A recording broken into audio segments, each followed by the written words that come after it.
Hi friends! మీకోసం super వీడియోస్‌లో స్కిల్లల తెలుగులో వచ్చేసింది. లైక్ చేయండి, సబ్స్క్రైబ్ అవ్వండి, మరి షేర్ చేయడం మర్చిపోకండి. Let's go. అనేటువంటిది ఎలా జరుగుతది? సో, అనేటువంటిది మనకి చాలా ఇంపార్టెంట్. సో, కాబట్టి మనం ఈ రోజున డిస్కస్ చేసేటువంటి పాయింట్ ఏంటంటే, client side validation and server side validation. So, దీనిలో మొట్టమొదటిగా మనకి క్లయింట్ సైడ్ వాలిడేషన్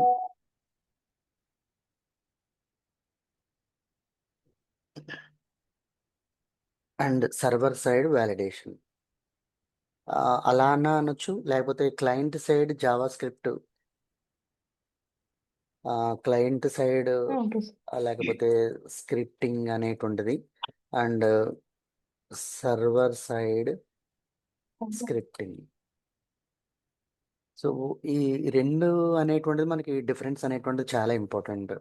సో, ఇక్కడ మనకి ప్రతి ఒక్కళ్ళు ఓకే. కూడా స్క్రిప్టింగ్ అంటే దాని ప్రోగ్రామింగ్ అనేటువంటి దాన్ని మామూలుగా యాజ్ యూజువల్‌గా ప్రతి ఒక్కరు కూడా దాన్ని ప్రాక్టీస్ చేసి ఇలా చేస్తారు గానీ, సో, ఎప్పుడైతే when you are differentiate that client side scripting and server side scripting అనేటువంటిది. So, that is very better than scripting and normal scripting. So you have to know the before the what is the differences between server side scripting language and client side scripting language. The main difference actually we have to discuss that server side or client side. For example, if you want to discuss that server side scripting language, that is including to um, server side clipping.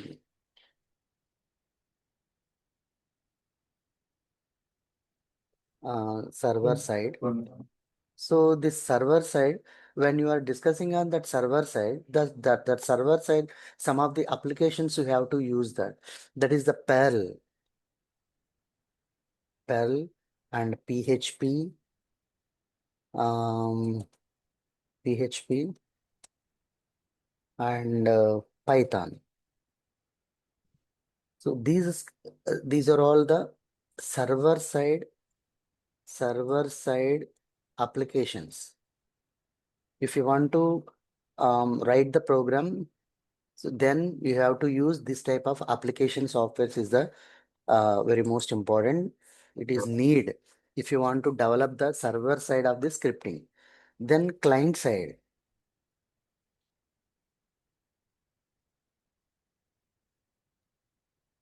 Client side.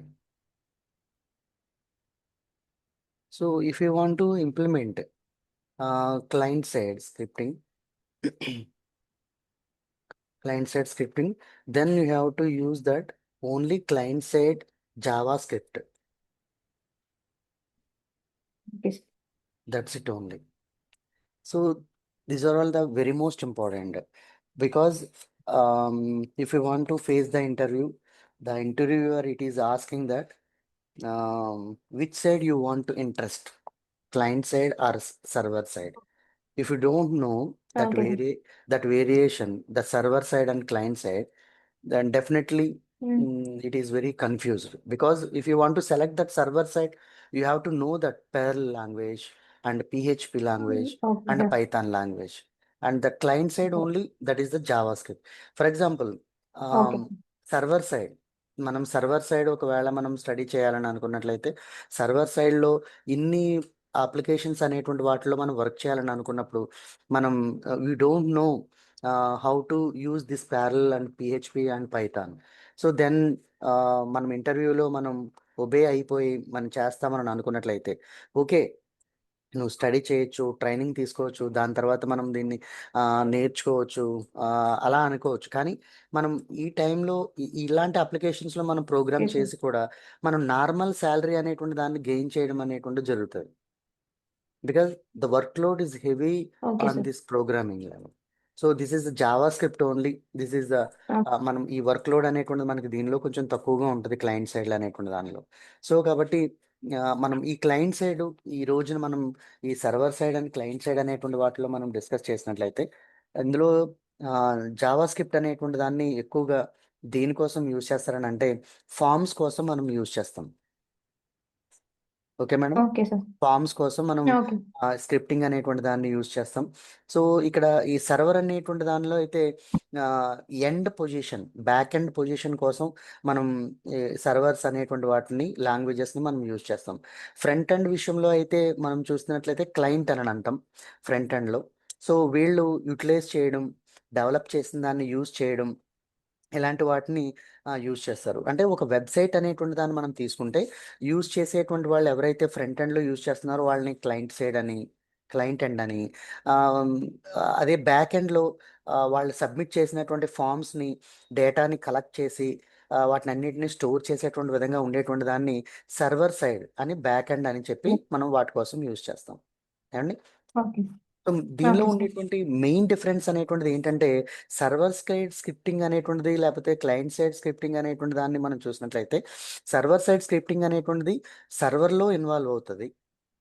ఎందుకని అంటే ఆ okay. సర్వర్లో processing అనేటువంటిది, website processing అనేటువంటిది జరగాలని అనుకున్నట్లయితే మనకి మెయిన్గా server సైడ్లో యూజ్ అయ్యేటువంటి స్క్రిప్టింగ్ అనేటువంటిది దేనికోసం యూజ్ అవుతుందని అంటే, సర్వర్ అనేటువంటి దాన్ని, సర్వర్లో ప్రాసెస్ అనేటువంటి దాన్ని చేయడం కోసం మనం ఈ స్క్రిప్టింగ్ అనేటువంటి దాన్ని యూజ్ చేస్తాం.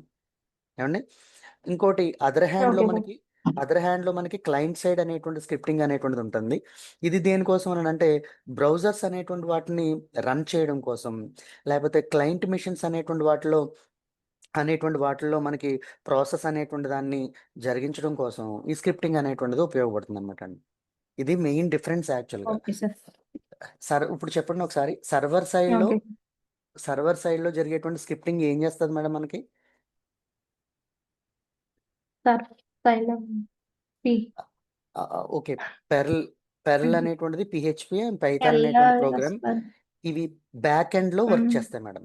మనకి ఈ ఓకే. సాఫ్ట్వేర్స్, ఈ బ్యాక్ ఎండ్. అప్లికేషన్స్ అన్ని కూడా బ్యాక్ ఓకే ఎండ్లో సార్. వర్క్ చేస్తాయి. క్లయింట్ అనేటువంటిది మనకి ఎప్పుడు కూడా ఫ్రంట్ ఎండ్ అనేటువంటి దానిలో ఫ్రంట్ వర్క్ ఎండ్. చేస్తాయి మనకి. అండ్ సో ఇది ఓకే. ప్రాసెస్ అనేటువంటి సర్వర్ సైడ్లో ఉన్నటువంటి ఏదైతే స్క్రిప్టింగ్ అనేటువంటిది ఉందో అది ప్రాసెస్ చేయడం కోసం సర్వర్ అనేటువంటి దాన్ని మనం యూజ్ చేస్తాము. క్లయింట్ అనేటువంటిది ఏంటనంటే మనకి బ్రౌజర్స్ అనేటువంటి వాటిని వాటిలో బ్రౌజర్స్ అనేటువంటి వాటిని యూజ్ చేసుకుని, సో క్లయింట్ అనేటువంటి వాటిలో స్క్రిప్టింగ్ అనేటువంటి వాటిని మనకి ప్రాసెస్ అనేటువంటిది జరిగించడం కోసం క్లయింట్ సైడ్ అనేటువంటిది మనకు ఉపయోగపడుతుంది అనమాట. సో ఇప్పుడు క్లయింట్ సైడ్ స్క్రిప్టింగ్ అనేటువంటి దాన్ని మనం తీసుకున్నట్లయితే, క్లయింట్ సైడ్ స్క్రిప్టింగ్ అనేటువంటిది దాని పెర్ఫార్మెన్స్ అనేటువంటిది ఎలా ఉంటుందంటే, చాలా జనరల్ కోడ్ అనేటువంటిది యూజ్ అవుతుంది. సో దీన్ని రన్ చేయడానికి క్లయింట్ ఎండ్లో బ్రౌజర్స్ అనేటువంటి వాటిని యూజ్ చేస్తారు. ఓకేనా madam? Hello okay sir. Okay madam. Sir. Sir okay. Sir చెప్పండి సార్.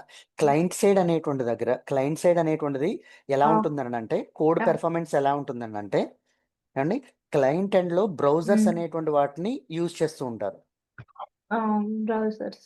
బ్రౌజర్స్ అనేటువంటి వాటిని యూజ్ చేస్తూ ఉంటారు. Okay sir. అంటే సర్వర్ అనేటువంటి దాన్ని దాని యొక్క ప్రాసెస్ లేకపోతే దాని యొక్క నీడ్ అనేటువంటిది ఏమీ లేకుండానే క్లయింట్లో బ్రౌజర్స్ అనేటువంటి వాటిని ప్రాసెస్ చేయడం కోసం క్లయింట్ సైడ్ మనం బ్రౌజర్స్ అనేటువంటి వాటిని యూజ్ చేస్తాం. ఏమండి? ఓకే. Okay sir. సో దీన్ని బేసికల్గా దీనిలో ఉండేటువంటి స్క్రిప్టింగ్ అనేటువంటిది ఎలా ఉంటుందని అంటే, HTML డాక్యుమెంటేషన్ టైప్లో ఉంటుందన్నమాట. ఏది okay sir. Client side client side. Client side HTML documentation టైప్లో ఉంటుంది. సో ఒకవేళ మీకు ఓకే. రికార్డెడ్గా మీకు కావాలని అనుకుంటే, సో ఇక్కడ క్లయింట్ సైడ్ ఓకే సార్. మనకి ఎలా ఉంటుందని అంటే, నెంబర్ 1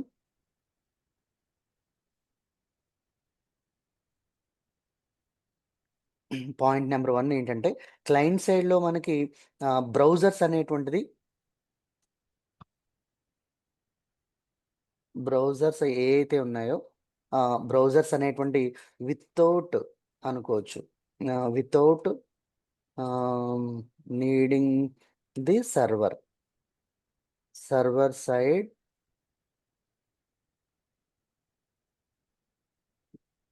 ప్రాసెసింగ్ అని అనుకోవచ్చు. ఏమండి? సో దీనిలో ఇంకోటి ఏంటనంటే, ఓకే. సో క్లయింట్ సైడ్లో మనకి ఎలా ఉంటుందని అంటే, టైప్ ఆఫ్ స్క్రిప్ట్స్ అనేటువంటి ఎలా ఉంటాయంటే, ఇన్సైడ్ HTML డాక్యుమెంట్ టైప్లో ఉంటాయన్నమాట అండి. ఓకే దీనిలో సార్. స్క్రిప్టింగ్ అనేటువంటిది ఎలా ఉంటాయని అంటే, HTML. HTML డాక్యుమెంట్లో ఎలా అనొచ్చంటే okay. Inside and HTML document.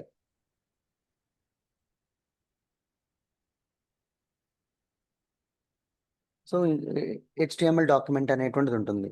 So దీనిలో క్లయింట్ సైడ్ అనేటువంటి దానిలో సబ్మిటింగ్ అనేటువంటిది, కంటెంట్ చేంజింగ్ అనేటువంటిది, అంటే అకార్డింగ్ ఇన్పుట్ రూల్స్ ప్రకారంగా మనం చేంజ్ చేయడానికి వీలుగా ఉంటుంది మేడం దీనిలో.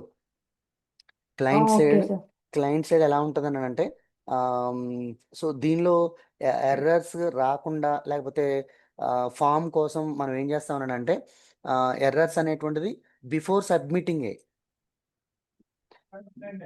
బిఫోర్ సబ్మిటింగ్ మనం ఏంటి డేటా అనేటువంటి దాన్ని, లేకపోతే దాన్ని డేటా. ఏమనొచ్చు అంటే కంటెంట్ అనేటువంటి దాన్ని చేంజింగ్ ఓకే సార్. చేయడానికి వీలుగా ఉంటుంది అనమాట.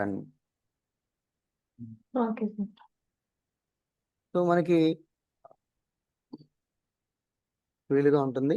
సో నెక్స్ట్ ఫోర్త్ పాయింట్ దగ్గరకు వచ్చేటప్పటికి మనకి ఎలా ఉంటుందని అంటే ఈ దీనిలో ఏ అయితే ఎలిమెంట్స్ అనేటువంటి ఫంక్షనింగ్ అనేటువంటి వాటి కోసం మనం యూజ్ చేస్తూ ఉంటామో, ఈ ఎలిమెంట్స్ అనేటువంటి అన్నీ కూడా దీనిలో 3 టైప్ ఆఫ్ ఎలిమెంట్స్ అనేటువంటి క్లయింట్ సైడ్ మనం యూజ్ చేస్తూ ఉంటాం. డేటాబేస్ అయితే సర్వర్ సైడ్ యూజ్ చేస్తాం, కానీ క్లయింట్ సైడ్ యూజ్ చేసేటువంటి ప్రతి ఒక్కటి కూడా వెబ్ బ్రౌజర్స్ అనేటువంటి వాటికి ఎలిమెంట్స్ అనేటువంటి చాలా ఫంక్షనింగ్ కోసం ఎలిమెంట్స్ అనేటువంటి చాలా ఉపయోగపడుతూ ఉంటాయి. అంటే సో మనం ఇక్కడ ఏమనొచ్చానని అంటే ఓకే. వెబ్ రిక్వైర్స్ కోసం 3 ఎలిమెంట్స్ అనేటువంటి, లేకపోతే ఎలిమెంట్స్ అనేటువంటి ఫంక్షనింగ్ అనేటువంటి వాటిని జరగడం కోసం క్లయింట్స్ అనేటువంటి వాటిల్లో యూజ్ చేస్తూ ఉంటాం. అదే డేటాబేస్ అయితే సర్వర్ సైడ్ యూజ్ అవుతూ ఉంటుంది. సో దీనిలో క్లయింట్ సైడ్ స్క్రిప్టింగ్ అనేటువంటిది ఎలా ఉంటుందని అంటే సర్వర్ పంపించినటువంటి డేటా అనేటువంటి దాన్ని లోడ్ చేసుకునేటువంటి విధంగా ఉంటుంది. అంటే ఎఫెక్టివ్ అనేటువంటిది క్లయింట్ సైడ్ మాత్రమే స్క్రిప్టింగ్ అనేటువంటిది మనకి కనిపిస్తుంది అనమాట అండి. అంటే ఎఫెక్టివ్నెస్ అనేటువంటిది. సో దీనిలో ముఖ్యంగా మనం చెప్పుకోవాలని అనుకుంటే ఎఫెక్టివ్నెస్ అనేటువంటిది మనకి ఎలా ఉంటుందని అంటే క్లయింట్. క్లయింట్ సైడ్ స్క్రిప్టింగ్ దాన్ని ఏమనొచ్చానంటే దాన్ని రెడ్యూస్ చేయగలిగేటువంటి విధంగా, అంటే స్క్రిప్టింగ్ అనేటువంటి దాన్ని క్లయింట్ సైడ్ మనకి ఎలా ఉంటుందంటే scripting can be reduce the server load. So server ఏదైతే మనకి వెబ్సైట్ అనేటువంటి దాన్ని డెవలప్ చేసి మనకు పంపిస్తుందో, సో ఆ స్క్రిప్టింగ్ అనేటువంటి దాన్ని ఎఫెక్టివ్గా లోడ్ చేయడానికి ఈ క్లయింట్ సైడ్ స్క్రిప్టింగ్ అనేటువంటిది చాలా ఇంపార్టెంట్. ఇప్పుడు సర్వర్ అంటే ఇప్పుడు ఓకే. ఈ పాయింట్ మీకు ఎలా అంటే సర్వర్లో మనకి డేటా అనేటువంటిది ఉంది. సో ఆ డేటా అనేటువంటి దాన్ని మనం క్లయింట్ సైడ్, సో స్క్రిప్టింగ్ లెవెల్లో మనకు క్లయింట్ సైడ్లో ఏంటంటే సర్వర్లో ఉన్నటువంటి దాన్ని ఎక్సెల్ షీట్లో సేవ్ అవుతుందని అనుకోండి. ఫర్ ఎగ్జాంపుల్ డేటా అనేటువంటి దాన్ని ఎక్సెల్ షీట్ని డైరెక్ట్గా మనం దానిలో ఎంటర్ చేయాలని అనుకుంటే మనకు అది అంత యూజర్ ఫ్రెండ్లీగా ఉండదు. సో ఇప్పుడు ఎక్సెల్ షీట్ అనేటువంటిది బ్యాక్ ఎండ్లో లోడ్ అవుతూ ఉంటుంది. దాని ఫ్రంట్ ఎండ్లో మనం ఏం చేస్తాం, ఎఫెక్టివ్గా ఫామ్స్ అనేటువంటి వాటిని క్రియేట్ చేస్తాం. మనం ఫామ్స్ క్రియేట్ చేసినప్పుడు user name text box, father name text box, mother name text box, database date of birth, దానికి డేట్ అనేటువంటి దాన్ని. సో అంటే ఇప్పుడు సర్వర్లో ఉన్నటువంటి డేటాని ఎఫెక్టివ్గా క్లయింట్ సైడ్ ఎఫెక్టివ్గా ప్రజెంట్ చేయడానికి ఈ స్క్రిప్టింగ్ అనేటువంటిది ఉపయోగపడుతుంది. ఇప్పుడు అర్థమైందా మేడం? ఓకే. అండ్ అదే. సో నెక్స్ట్ ఈ క్లయింట్ సైడ్ స్క్రిప్టింగ్ అనేటువంటి దాన్ని, ఈ లాంగ్వేజ్ అనేటువంటిది దేనికోసం యూటిలైజ్ చేస్తూ ఉంటారని అంటే వెబ్ బ్రౌజర్స్ అనేటువంటి వాటిని హోస్ట్ చేయడానికి, హోస్టింగ్ ప్రోగ్రామ్స్ అనేటువంటి వాటిని చేయడం కోసం ఈ స్క్రిప్టింగ్ అనేటువంటి దాన్ని యూజ్ చేస్తారు. సో మీకు నేను తర్వాత మనం డిస్కస్ చేసుకున్నప్పుడు వెబ్సైట్స్ అనేటువంటి వాటిని ఎలా హోస్ట్ చేస్తారు ఏంటి, సో దీని అంతటిని కూడా మనం చెప్పుకుందాం మేడం. వెబ్ డ్రైవ్ అనేటువంటి దానిలోకి ఎలా హోస్ట్ చేస్తాము, మనం వెబ్సైట్ అనేటువంటిది డిజైన్ చేసిన తర్వాత సో ఇవన్నీ ప్రాసెస్ ఉంటుంది. సో దానిలో మనం ఒక వెబ్ బ్రౌజర్ అనేటువంటి దాన్ని ప్రోగ్రామ్ని, స్క్రిప్టింగ్ అనేటువంటి లాంగ్వేజ్ని యూజ్ చేసుకుని ఎలా యూటిలైజింగ్ చేయొచ్చో ఆ బ్రౌజర్ అనేటువంటి దాన్ని. సో ఈ విధంగా మొత్తం అన్నీ కూడా స్క్రిప్టింగ్ అనేటువంటి వాటిని యూజ్ చేసే మనం ఆ వెబ్ బ్రౌజర్స్ అనేటువంటి వాటిని యూటిలైజ్ చేసుకుంటూ ఉంటాం. ఒకవేళ యూజర్ ఎండ్లో వెబ్ బ్రౌజర్స్ అనేటువంటిది లేకపోతే సర్వర్‌లో ఉన్నటువంటి వెబ్‌సైట్‌ని లేకపోతే డేటాని ఎలా మనం విజువలైజేషన్ చేయగలుగుతాం మేడం? చేయలేం కదా! హలో! అవును. ఇప్పుడు ఒక మాట చూడండి. చెప్పండి సార్ మన క్ల వినిపిస్తుంది. మన క్లయింట్ సైడు ఓకే. బ్రౌజర్స్ అనేటువంటివి లేవనుకోండి ఒకవేళ. ఓకే. మన కంప్యూటర్‌లో ఫర్ ఎగ్జాంపుల్ ఇక్కడ ఆ! ఉన్నటువంటి బ్రౌజర్స్ ఇది మొజిల్లా ఫైర్‌ఫాక్స్, ఈ గూగుల్ క్రోము, ఇన్ ఇంటర్నెట్ హ్మ్. ఎడ్జ్ ఇలాంటివి మనకి లేవనని అనుకోండి. సో, లేకపోతే వెబ్‌సైట్ అనేటువంటి దాన్ని క్లయింట్ సైడు ఓకే. ఎలా యూజ్ చేస్తాం? యూజ్ చేయడం కుదరదు. హ్మ్. ఇవి లేకపోతే వెబ్‌సైట్ అసలు మనకి ఎలా విజువలైజేషన్ అవుతది? ఎలా డిస్‌ప్లే అవుతది? అసలు డిస్‌ప్లే అవ్వదు. సో, కాబట్టి క్లయింట్ సైడు ఒక బ్రౌజర్ అవును సార్. అనేటువంటి ఒక బ్రౌజర్ అనేటువంటి దాన్ని ఎలా యుటిలైజ్ చేయాలో ఈ స్క్రిప్టింగ్ అనేటువంటి దాని ద్వారానే మనం ఈజీగా యుటిలైజేషన్ అనేటువంటి దాన్ని మనం హ్మ్. ఈ చేస్ డిజైన్ చేయడం అనేటువంటి దాన్ని మనం చేస్తూ ఉంటున్నాం అన్నమాట అండి. Okay madam? ఓకే. అంటే ఇప్పుడు ఓకే సార్. చూడండి. ఇంకొకటి ఈ క్లయింట్ అనేటువంటిది ఉండడం వల్ల బ్రౌజర్ ద్వారా బ్రౌజర్ ద్వారా అంటే ఈ మొజిల్లా ఫైర్‌ఫాక్స్ అనేటువంటి దాని ద్వారా వెబ్ పేజ్ అనేటువంటి దానికి సర్వర్‌కి రిక్వెస్ట్ పంపించగలుగుతున్నాం. ఇప్పుడు ఫర్ ఎగ్జాంపుల్ ఈ ఈ మొజిల్లా ఫైర్‌ఫాక్స్ అనేటువంటిది ఉంది. సో, ఫైర్‌ఫాక్స్‌లో నేనేం చేస్తున్నాను, హ్మ్. ఇక్కడ గూగుల్ అండ్ డాట్ కామ్ అని నేను టైప్ చేసిన వెంటనే సర్వర్‌కి ఏమవుతుంది, ఈ బ్రౌజర్ ద్వారా రిక్వెస్ట్ వెళ్తుంది. రిక్వెస్ట్ వెళ్ళి అక్కడి నుంచి అవును సార్. మనకి రిప్లై వస్తుంది. రిప్లై వచ్చి రిప్లై క్లయింట్‌లో వస్తది. హ్మ్. క్లయింట్‌లో మనకి ఈ బ్రౌజర్ ద్వారానే మనం లోడ్ చేసుకోగలుగుతున్నాం క్లయింట్ పేజ్‌ని. ఇది క్లయింట్ ఆ! పేజ్ ఇది. ఓకే ఇది సార్. ఇది క్లయింట్ పేజ్. వెబ్ పేజ్‌లో వెబ్‌సైట్ అనేటువంటి దానిలో ఇది క్లయింట్ పేజు. దీన్ని ఎలా రిసీవ్ చేసుకుంటున్నామంటే ఓహ్! సర్వర్‌కి ఈ బ్రౌజర్ అనేటువంటి దాన్ని యూజ్ చేసి రిక్వెస్ట్ అనేటువంటి సర్వర్‌కి పంపించి అక్కడి నుంచి మనం రిప్లై అనేటువంటి సర్వర్ మనకి పంపించడం ద్వారా ఈ బ్రౌజర్ ద్వారా దాన్ని మనం విజువలైజేషన్ హ్మ్. చూడగలుగుతున్నాం. ఇది లేకపోయిందని అవును సార్. అనుకోండి. ఇది మరి ఎలా డిజైన్ అవుతుంది అనంటే బ్రౌజర్ అనేటువంటిది స్క్రిప్టింగ్ అనేటువంటి దాన్ని హెల్ప్ చేసుకునే ఈ రిప్ బ్రౌజర్ అనేటువంటి దాన్ని ప్రోగ్రామింగ్ చేసి క్లయింట్ సైడ్ మనకి విజువలైజేషన్ చూపించగలుగుతున్నారు. ఓకేనా okay madam? Sir. Okay sir. So, okay. అది అనమాట. సో, ఇప్పుడు మనకి ఈ క్లయింట్ సైడ్ మనం ఏదైతే డిస్కస్ చేసుకుంటున్నామో, ఈ క్లయింట్ సైడ్ స్క్రిప్టింగ్ అనేటువంటిది అలాంటి యుటిలైజేషన్ అనేటువంటిది మనకి ఇస్తుందనమాట అండి. సో, క్లయింట్ సైడ్‌లో స్క్రిప్టింగ్ లాంగ్వేజ్ అనేటువంటిది మనకి మెయిన్ ఆహ్, చా ఆహ్, అంటే ఇంపార్టెంట్ అనేటువంటిది ఏంటంటే, ఒక స్పెసిఫిక్ పర్పస్ కోసం ఈ జావా స్క్రిప్ట్ అనేటువంటి దాన్ని యూజ్ చేస్తున్నాము. కానీ దీనిలో వేరియస్ జావా స్క్రిప్ట్స్ అనేటువంటి మనకి ఫ్రేమ్ వర్క్ చేయడానికి ఆహ్, దీన్ని జావా స్క్రిప్ట్ ఫ్రేమ్ వర్క్ అనని అంటాం. ఇది క్లయింట్ సైడ్‌లో ఉన్నటువంటి ఇప్పుడు హెచ్‌టీఎంఎల్ మనం డెవలప్ చేస్తున్నామనంటే సర్వర్ సైడ్ స్క్రిప్టింగ్ మనం యూజ్ చేస్తున్నామా? లేకపోతే క్లయింట్ సైడ్ స్క్రిప్టింగ్ యూజ్ చేస్తున్నామా మేడం? Client side. అంతే. Very good. Super. Okay client sir. Side client సైడే కదా సార్. అంతే మేడం. కరెక్టే. అంతే. తెలుసు సార్. ఆ! క్లయింట్ సైడే ఓకే. మనం యూజ్ చేస్తున్నట్టు లెక్క. ఈ హెచ్‌టీఎంఎల్ అనేటువంటి దానిలో అవును.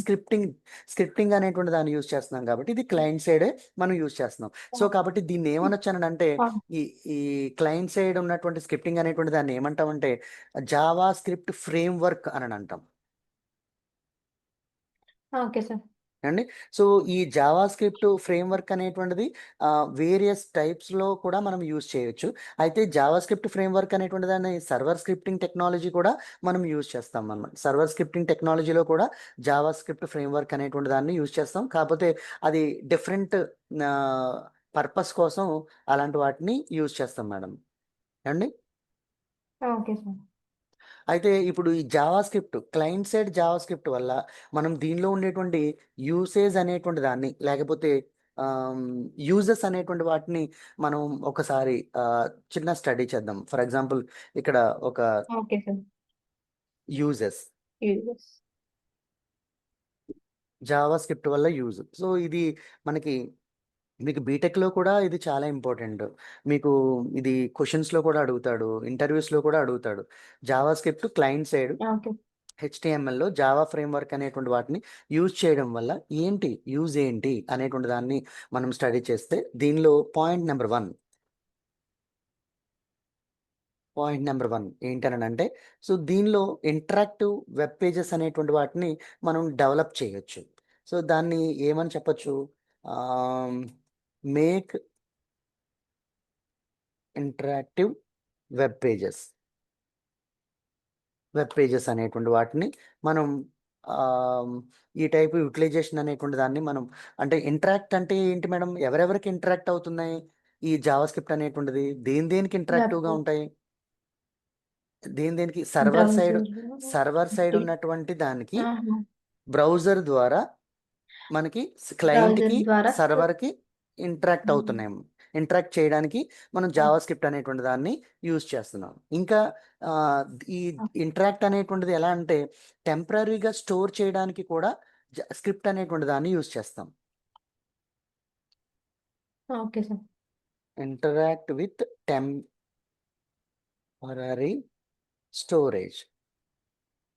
స్టోరేజెస్ ఇది టెంపరీగా కూడా మనం స్టోర్ చేయడం కోసం ఈ జావా స్క్రిప్ట్ అనేటువంటి దాన్ని యూజ్ చేయగలుగుతాం. క్లయింట్ సైడ్ జావా స్క్రిప్ట్ అనేటువంటి దాన్ని.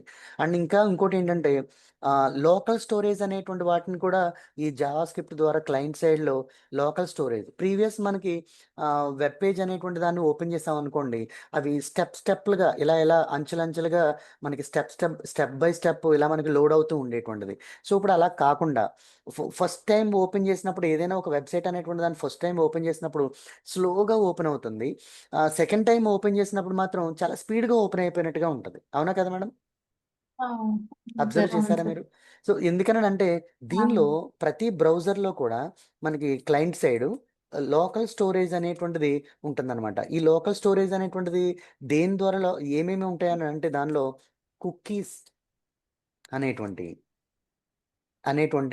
నెక్స్ట్ ఈ లోకల్ స్టోరేజ్ అనేటువంటి వాటిలో మనకి ఎక్కువగా క్రియేట్ అవుతాయి. సో కుకీస్ అనేటువంటి మీకు తెలుసు ఒక వెబ్ బ్రౌజర్కి సంబంధించినటువంటి ఇంటర్నల్గా ఆ కుకీ ఫైల్స్ అనేటువంటి మనకి లోడ్ అయితే అంటే ఇప్పుడు ఒక వెబ్సైట్ ఉందనుకోండి, ఒక కాలేజ్ వెబ్సైట్ ఉంది ఫర్ ఎగ్జాంపుల్. ఆ కాలేజ్ వెబ్సైట్ అనేటువంటి దాన్ని ఫస్ట్ టైం మనం ఓపెన్ చేసినప్పుడు దానికి సంబంధించినటువంటి సపోర్టింగ్ ఫైల్స్ ఏవైతే ఉన్నాయో అంటే ఇమేజ్కి సంబంధించినటువంటి బటన్ సంబంధించినటువంటి టెక్స్ట్ కంటెంట్ బ్యాక్గ్రౌండ్ ఇవన్నీ కుకీస్ కింద మనకి బ్రౌజర్లో సేవ్ అయిపోయి ఉంటాయి. ఎలా సేవ్ అయి ఉంటాయంటే చూడండి ఒకసారి. నేను దీనిలో సెట్టింగ్స్లోకి వెళ్ళామని అనుకోండి. సో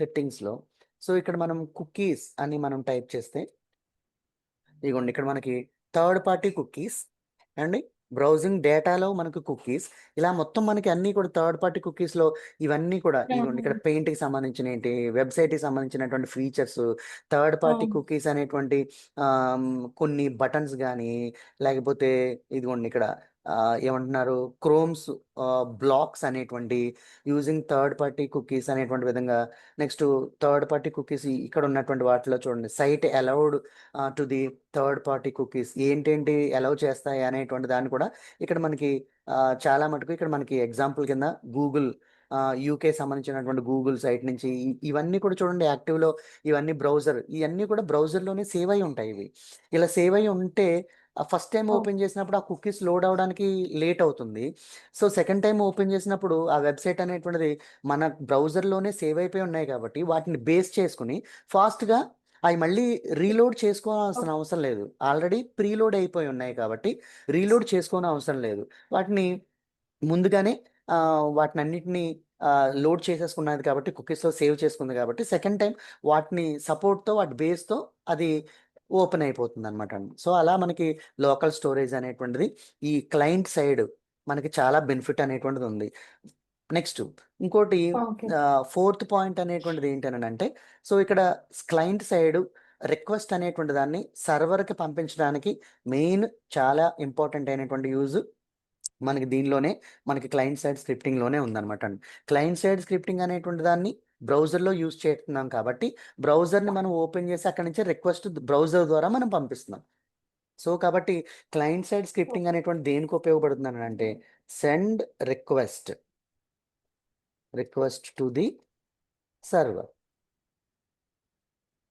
సర్వర్ ఇంకోటి ఏంటంటే అదే విధంగా క్లయింట్ అనేటువంటి దాన్ని బ్రౌజర్ని యూజ్ చేసుకుని స్క్రిప్టింగ్ అనేటువంటిది రిక్వెస్ట్ని పంపించిన విధంగానే అక్కడి నుంచి సర్వర్ దగ్గర నుంచి పంపించినటువంటి డేటాని కూడా ఇది రిసీవ్ చేసుకుంటుంది. దాన్ని రిట్రీవ్ అని కూడా మనం అని అంటాం కదా madam? Retrieve data from the server side. Server side. Next ఇంకోటి ఏంటంటే బ్రౌజర్ అనేటువంటిది ఉండడం వల్ల బ్రౌజర్లో స్క్రిప్టింగ్ అనేటువంటి లాంగ్వేజ్ అనేటువంటి దాన్ని మనం యూజ్ చేయడం వల్ల రిమోట్ యాక్సెస్ అనేటువంటిది కూడా ప్రొవైడ్ చేయడం అనేటువంటిది ఇది ఉపయోగపడుతుంది మేడం. అదేంటండి రిమోట్ సర్వీసెస్ అనేటువంటి అంటే ఏంటి అని అంటే, సో ఇప్పుడు మనం ఆన్లైన్లో ఇంటర్నెట్ ద్వారా వేరే కంప్యూటర్ని మనం యాక్సెస్ చేయగలుగుతాం బ్రౌజర్ ద్వారా. ఓకే ఇక్కడ చూడండి మనకి ఫర్ ఎగ్జాంపుల్ ఇక్కడ కంప్యూటర్లో రిమోట్ రిమోట్ సెట్టింగ్ అనేటువంటిది ఇదిగోండి ఇక్కడ ఇక్కడ కనిపిస్తుంది చూడండి, రిమోట్ యాప్ అండ్ డెస్క్టాప్ అనేటువంటిది కనిపిస్తుందా మేడం నా కంప్యూటర్? కనిపిస్తుంది ఇదిగోండి remote app and Remote. Desktop. Remote app desktop అనేటువంటి దానిలో మనం చూస్తే, సో ఇక్కడ మనకు కనెక్ట్ చేయడానికి connect to the desktop and program at your work place. So ఇక్కడ మనకి ఇది కనెక్ట్ చేయాలి అని అనుకున్నట్లయితే ఆల్రెడీ మనం ఒక ఐపీ అడ్రస్ అనేటువంటిది మన కంప్యూటర్లో యూజ్ చేసి ఇక్కడ అంటుంది చూడండి, there are currently no connections available on this computer. ఈ కంప్యూటర్తో ఇంకొక కంప్యూటర్ అనేటువంటి దానికి మనకి కనెక్టివిటీ అంటే ల్యాన్లో లేదు ఈ కంప్యూటర్. ల్యాన్లో ఉంటే అప్పుడు మనం ఏం చేయొచ్చు అంటే కాన్ఫిగర్ చేయొచ్చు అనమాట అండి. సో ఇక్కడ చూడండి, యాక్సెస్ టు ది కంప్యూటర్ అంటే the remote desktop connections applications is no longer installed. Some features of the remote app and desktop connections control panel and may not work as aspects click here.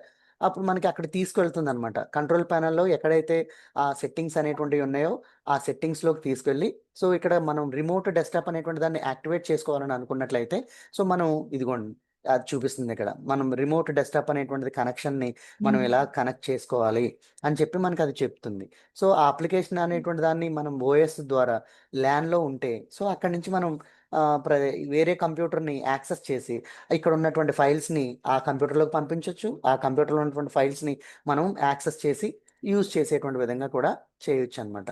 ఏమండి? So ఇలాగ చేయడానికి కూడా మనకి ఈ server side ఉన్నటువంటిది ఇది ఇక్కడ చూడండి, URL access remote app and desktop. So ఇక్కడ వాళ్ళది యూఆర్ఎల్ ఏదైతే ఉందో ఇది కూడా చూడండి ఎగ్జాంపుల్ ఇలాగా వాళ్ళ యూఆర్ఎల్ ఇక్కడ సర్వర్ కనెక్ట్ అయి ఉంటే ఆ సర్వర్కి సంబంధించినటువంటి యూఆర్ఎల్ ఇక్కడ కనెక్ట్ చేస్తాం. కనెక్ట్ చేస్తే అప్పుడు ఆటోమేటిక్గా ఈ కంప్యూటర్ ఆ కంప్యూటర్ రిమోట్తో యాక్సెస్ అవుతాయి. ఇప్పుడు సాఫ్ట్వేర్లో అంతా కూడా రిమోట్ యాక్సెసే. అక్కడ సర్వర్ ఉంటుంది. ఆ సర్వర్కి ఏంటంటే మన కంప్యూటర్ని రిమోట్ యాక్సెస్ చేసి అక్కడ సర్వర్లో ఉన్నటువంటి ఫైల్స్ని మనం యాక్సెస్ చేసుకునేటట్టుగా మనం వాటిని వర్క్ చేసి కంప్లీట్ చేసి వర్క్ని ఆ కంప్యూటర్స్ని మళ్ళీ రిమోట్ యాక్సెస్ ద్వారా మనం కంప్లీట్ చేసినవి వాళ్ళు అక్కడ విజువలైజేషన్ చేసేటువంటి విధంగా.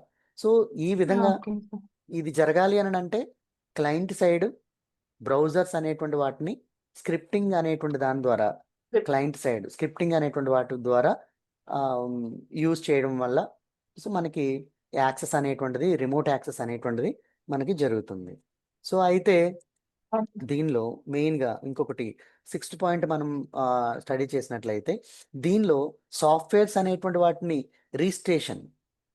సో దీనివల్ల సాఫ్ట్వేర్ రిజిస్ట్రేషన్ అనేటువంటిది లేకపోతే ఒక సాఫ్ట్వేర్ అనేటువంటి దాన్ని లేకపోతే డేటా అనేటువంటి ఒక కంటెంట్ అనేటువంటి దాన్ని డెలివరీ చేయాలని అనుకున్నా, అంటే పంపించాలని అనుకున్నా, అవతలేపు వాళ్ళకి పంపించాలని అనుకున్నా రిమోట్కి సంబంధించినటువంటి యాక్సెస్ అనేటువంటిది మనం అంటే ఇప్పుడు ఫర్ ఎగ్జాంపుల్ చూడండి, ఇప్పుడు ఒక గేమ్ అనేటువంటిది ఉంది. ఏంటిది వాయిస్ సిటీ సంథింగ్ ఇంకోటి ఏదో గేమ్ ఆడుతూ ఉంటున్నారు ఇప్పుడు ఫోన్స్లో గన్తో కాలుస్తూ ఉంటారు కదా మేడం.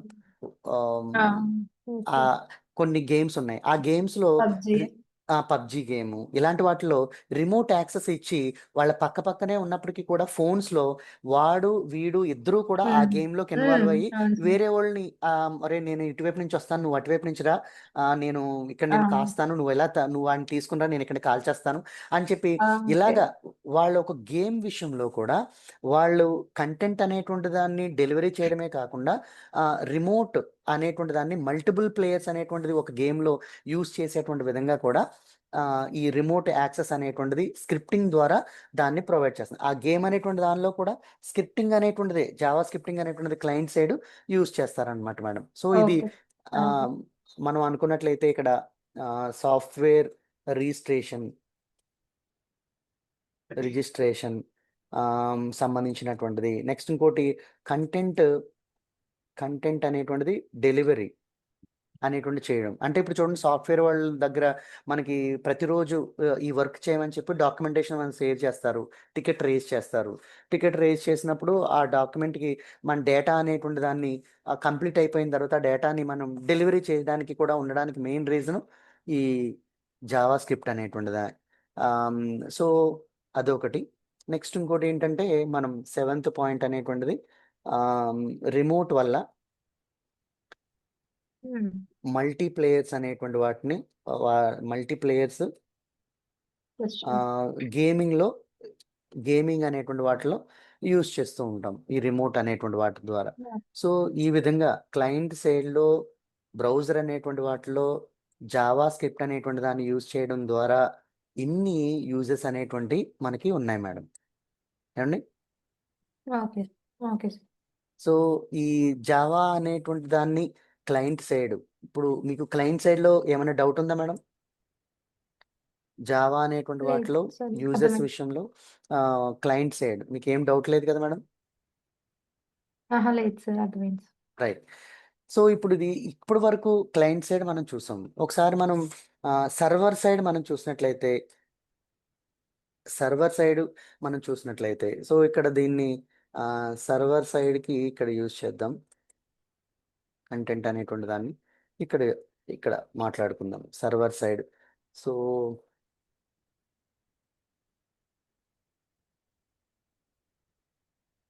Server side scripting.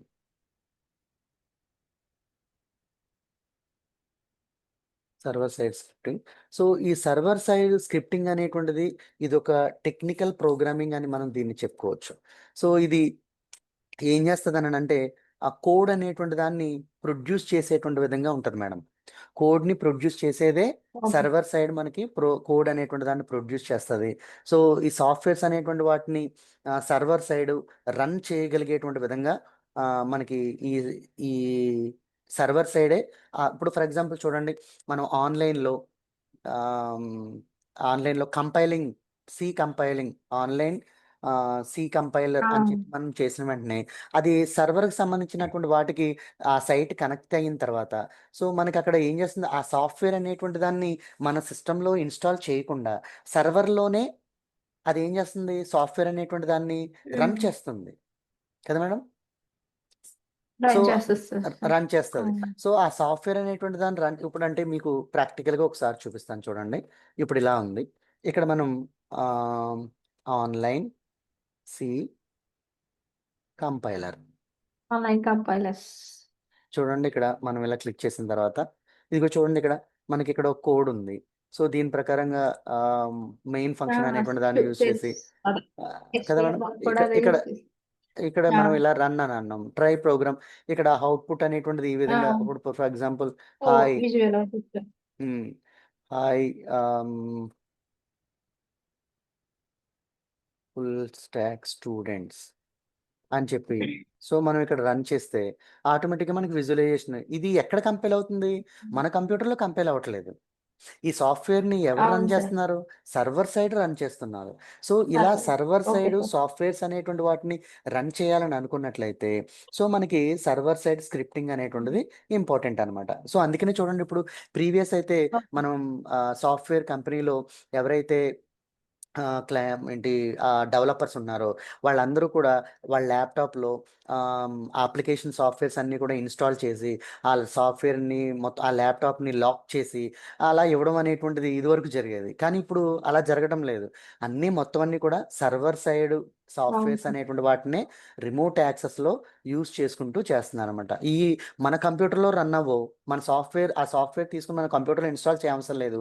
ఆన్‌లైన్‌లోనే సర్వర్‌ని యాక్సెస్ చేసి అక్కడే ప్రోగ్రామ్ అవును. అనేటువంటి దాన్ని మనం చేసేటువంటి విధంగా, కంపైల్ చేసేటువంటి విధంగా, రన్ చేసేటట్టుగా చేస్తున్నాం. దానికి రిపోర్టింగ్ టూల్స్ ఫర్ హ్మ్. ఎగ్జాంపుల్ జీరా రిపోర్టింగ్ టూల్, అజురే రిపోర్టింగ్ టూల్ ఇవన్నీ కూడా ఆ సాఫ్ట్‌వేర్స్ అన్నీ సర్వర్‌లోనే ఉంటాయి. కానీ మనం ఆన్‌లైన్‌లో యాక్సెస్ చేసుకొని ఆ రిపోర్ట్స్ అనేటువంటి వాటిని దానిలో సబ్మిట్ చేస్తే అవి సర్వర్‌లో అప్‌డేట్ అయిపోతాయన్నమాట. ఏవండీ? Okay sir. సో, ఇంకొకటేంటంటే, ఈ సర్వర్ సైడ్ ఉండేటువంటి స్క్రిప్టింగ్ అనేటువంటిది సింపుల్, సింపుల్ వర్డ్ అనేటువంటి వాటిని సింపుల్ వర్డ్ స్క్రిప్టింగ్ అనేటువంటి ఎనీ స్క్రిప్టింగ్ అయినా ఏ స్క్రిప్టింగ్ అయినా సరే సింపుల్ వర్డ్స్ని యూజ్ చేసుకుని ప్రోగ్రామింగ్ అనేటువంటి దాన్ని రన్ చేసేటట్టుగా వెబ్ సర్వర్స్ అనేటువంటి ఇప్పుడు మనకి అవైలబుల్గా ఉన్నాయి. అయితే ఈ server side hello madam, hello, చెప్పండి సార్. ఓకే, చెప్పండి సార్. ఓకే అండి.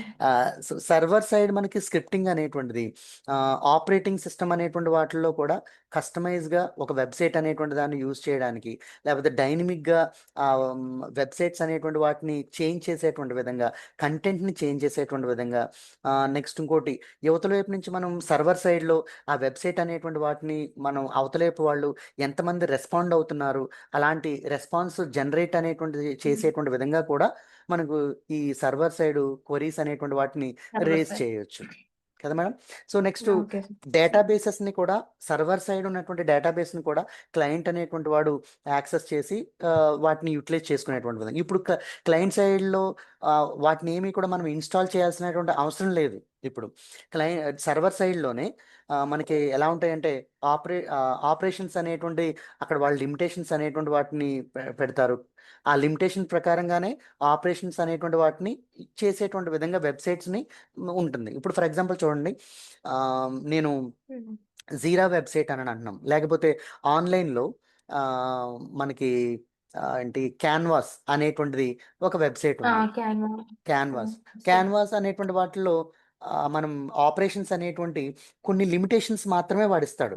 ఎలా ఇప్పుడు చూడండి ఒకసారి, ఒక వెబ్సైట్ని మీకు ఇందాక మనం అనుకున్నట్టుగా క్యాన్వాస్ అనేటువంటి దాన్ని యూజ్ చేసిన తర్వాత దీనిలో ఈ క్యాన్వాస్లో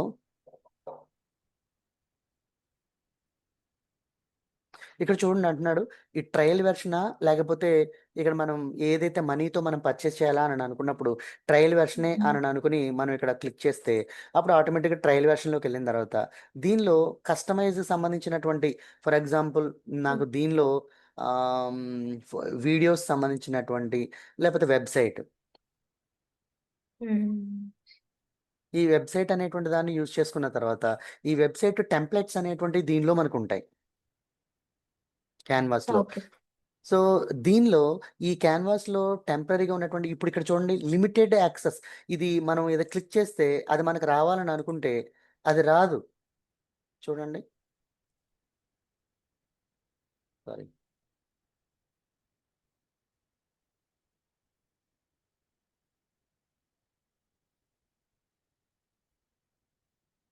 ఎందుకంటే ఇక్కడ చూడండి ఇక్కడ ఒక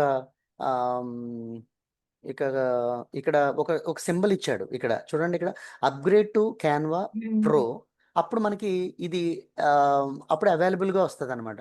ఇప్పుడు ఫర్ ఎగ్జాంపుల్ ఇక్కడ దీనిలో ఏదైనా ఒక దాన్ని మనం క్లిక్ చేసామని అనుకుంటే ఇక్కడ ఏమడుగుతుంది, పర్చేస్ చేయమంటుంది. ఇది కావాలని అనుకుంటే ఇది నువ్వు పర్చేస్ Okay. చేయని అంటుంది. ఈ లిమిటేషన్ సర్వర్లో